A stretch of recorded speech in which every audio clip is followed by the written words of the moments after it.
A Houston woman says a man she met on a dating app slit her throat on their very first date. Welcome to another episode of JEiiNCLUSIVE.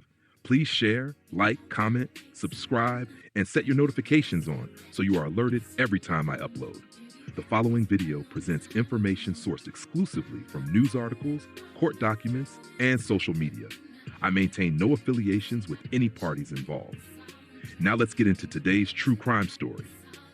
Over the past few years, dating apps have made an attempt at becoming more trans-friendly by allowing transgender and gender nonconforming people to identify beyond the binary choices of male and female.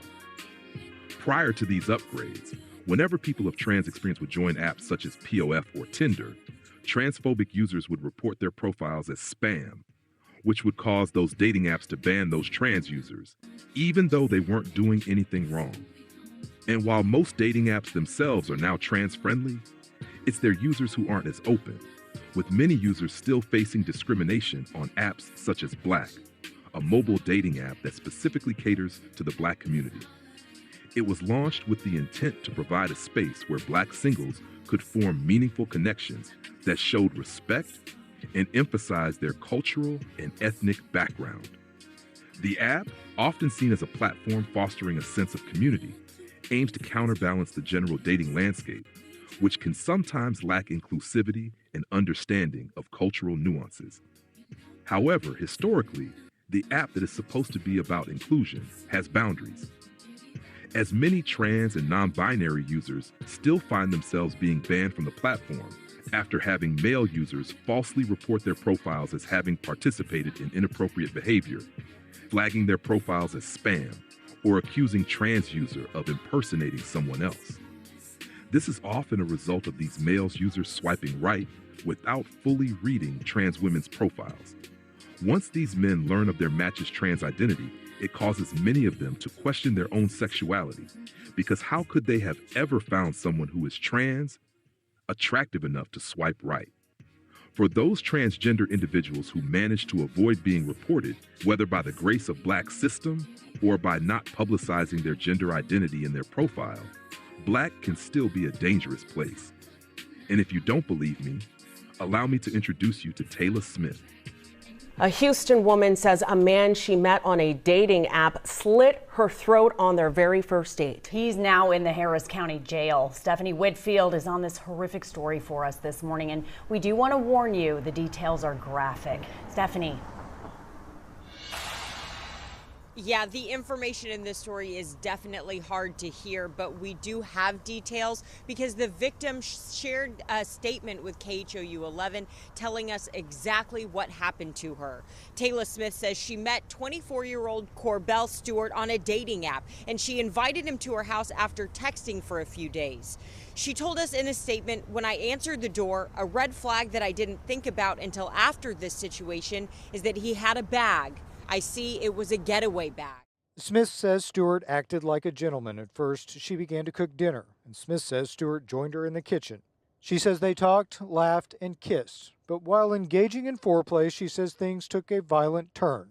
Pinning her arms down with his knees while on top of her, quote, "He stopped and covered my mouth and slit my throat, not at different times, but all in a span of 3 seconds. Smith says she tried to defend herself, grabbing the blade. The knife would end up lodged in her palm. She says she tried to escape as Stewart punched her and body slammed her. Eventually, Smith says she reached the door to scream for help and was heard by neighbors who called 911. She says Stewart ran away, but was caught by police a short time later. He's now charged with aggravated assault with a deadly weapon. Take a look at this photo of a real man's profile from a popular dating app. As you can see, this user's profile clearly states women only, no TS. However, this same individual messaged one of my transgender friends on this same app looking to hook up. My friend always makes it a point to disclose her gender identity at the top of her profiles, and she also includes TS at the beginning of her username, which is short for transgender. Mind you, this isn't the first time this has happened to her or other trans women.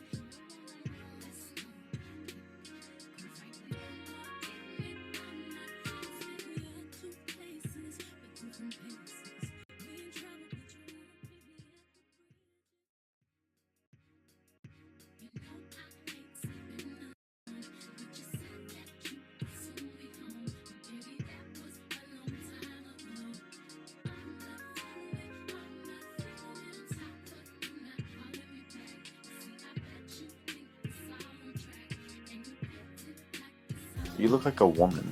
Yes. Why? I am trans. I kind of like it.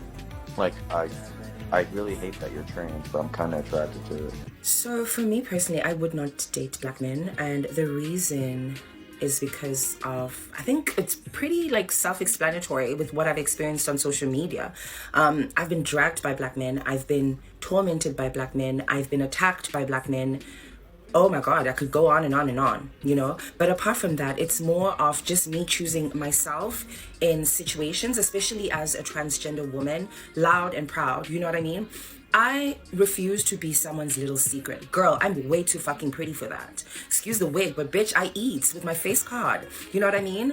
And I think with what I've experienced in the past and with what I've seen, a lot of black men date trans women in secrecy, in a sense where they will be with you in the hotel room and in the hotel. There's a lot of girls that I know that do that.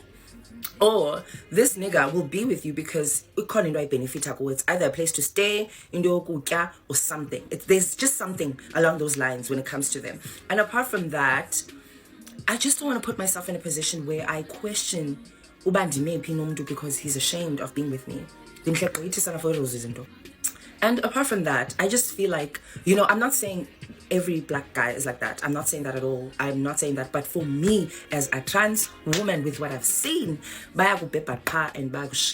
like, they will stick with you just to have sex, and that's it. There's nothing more to it.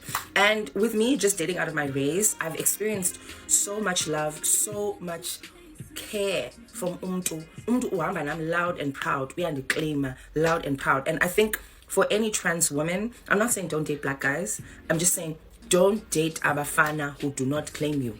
Suba intombi yakhe yobusuku. You can't say you're in a relationship and you with this person only ebusuku. Azana we date. Uya kwakhe agodus. And when are you just taking pictures and this and that kwakhe, and that's it. Like, you know, zinjalo, man. Like, why are you putting yourself in that position? Like, and someone's found in these positions where you are with someone who could kill you if people would find out if Bachola now. I think that's just the reason for me. Dating as a quote-unquote passable trans woman or a cis-assumed trans woman, I think is harder in certain ways. There is this vitriolic response that a lot of men get once they come to the realization that they just found a trans woman to be attractive. Especially on dating apps, when you match with a person and of course they don't read the bio because men don't read, and then you tell them that you're trans and then you get messages like, if I ever see you in person, I'm gonna unalive you, I'm gonna find where you stay, all of the craziness. I even have an ex-homegirl who clocked me in the club way back in the day and honestly almost got me unalived. That's another story for another day. Now, I do want to interject that I don't have much dating experience because I met my partner when I was 22 and I'm now 30. But I do remember when I was dating, I almost sometimes would wish that it was just obvious because I feel like you just know up front, it's not that awkward conversation that we have to have. There's no like getting upset, thinking that I deceived or lied or did any type of the craziness that they try to accuse us of. A lot of them honestly take it as deception. Simply you being in their space, looking the way that you look and them approaching you, somehow you are in the wrong for simply existing. It's the most sick and twisted stuff. And I do recognize that that is a selfish and privileged thought because with passability comes safety. So I do understand that. I recognize it and I validate that. But I also feel like there's this misconception that the cis-assumed girls just rainbows and butterflies frolicking in the daisies, and it's really not. So let's just go ahead and clock the T where it needs to be clocked. Outside of biological functions, there's not many differences that trans women and cis women face, specifically the trans women who are assumed to be cis. And when I speak about this, I'm speaking in regard specifically to men. Up until the disclosure point, the process is pretty much the same. At the point of disclosure is when all hell breaks loose most of the time. The only difference between the catcalling, the approaching, the harassing in public, I'm not afraid to say this. Even at this point in my transition, there's a little tiny part in the back of my brain when I walk into a space and I'm like, hopefully I don't get clocked. Especially when it's a group of men. Okay, the point is the cis dolls, they have a few extra steps that they have to do in the dating process. And a lot of the times it's exhausting. Please comment down below. I know I'm not the only one who feels this way. So as you heard from these trans women's stories, the argument of stop tricking men does not apply in 2024 when majority of trans women are and have been honest about their identity. The problem is these men who always claim that they didn't know after they busted a nut. These men are intentionally seeking out trans women for decades. Prior to the internet, these men knew where to find trans women. After the internet, these men knew about Craigslist Personals and Backpage. In 2024, where phones have the ability to hide apps, these men have Grindr, Jack, and even on Instagram, these men know where to go to find their secret fetish. Dating apps can pose unique dangers to trans women, as these platforms are often exploited by individuals with harmful intentions, such as deception, fetishization, or outright violence. Trans women may encounter guys who feign interest but harbor malicious motives, including robbery, harassment, or hate crimes. Additionally, the anonymity and perceived lack of accountability on dating apps make it easier for users to engage in transphobic behavior. The implementation of gender-inclusive updates in dating apps has raised serious concerns, particularly regarding the use of geolocation technology that enables users to connect with potential partners in their vicinity. While this feature may facilitate connections for individuals seeking companionship or romance in urban settings, it simultaneously poses a perilous risk for marginalized groups, notably the transgender community.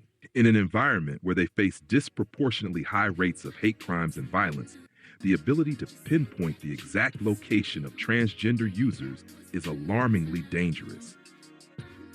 Tinder, one of the most popular dating apps, operates by matching users based on their geographic proximity, allowing individuals to swipe right on profiles they find appealing.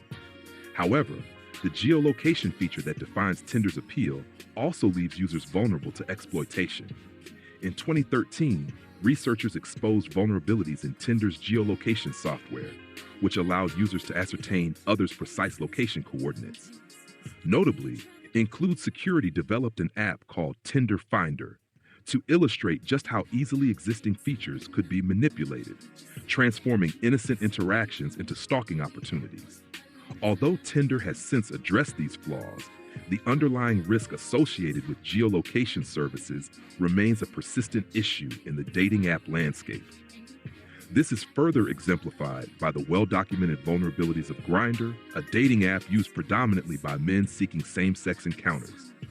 Reports have revealed that hackers can exploit the app's location-sharing features to track users' whereabouts with alarming accuracy. Naked, terrified, and forced to dance at knife point. These are the victims of gangs targeting LGBTQ people in Egypt. Yahya and Bakar in this video are the leaders of one of the gangs that attack LGBTQ people. Homophobic expressions like these on social media go unpunished in Egypt. Here on the left, he shows his face briefly. We're blurring his face because of what we found here. Yahya published these stories. It's basically a series of videos of him licking his lips, winking at the camera, lifting up his clothing. You can also see a very sexually explicit video in the background of what appears to be him having sex with someone else. Yahya is a gay man and a sex worker. Like the people he's targeting, Stalking and harassment facilitated by this technology are not merely theoretical anxieties. They have manifestly impacted the lives of countless individuals. Victims have faced harassment and violence at the hands of both private citizens and government officials, as exemplified by incidences where gangs have used Grindr to identify and rob users at gunpoint, or law enforcement in countries with anti-LGBTQ laws have employed the platform as a means to entrap and prosecute gay men. Grindr's attempts to mitigate these threats, such as issuing warnings about potential police entrapment, highlight the persistent dangers posed by the app's core functionality. In a world increasingly reliant on technology for connection, the intersection of safety and geolocation remains a critical conversation that cannot be ignored. Dating apps can be a great way to meet people, but it's essential to prioritize safety. Here are some key tips to help ensure a safe and positive experience.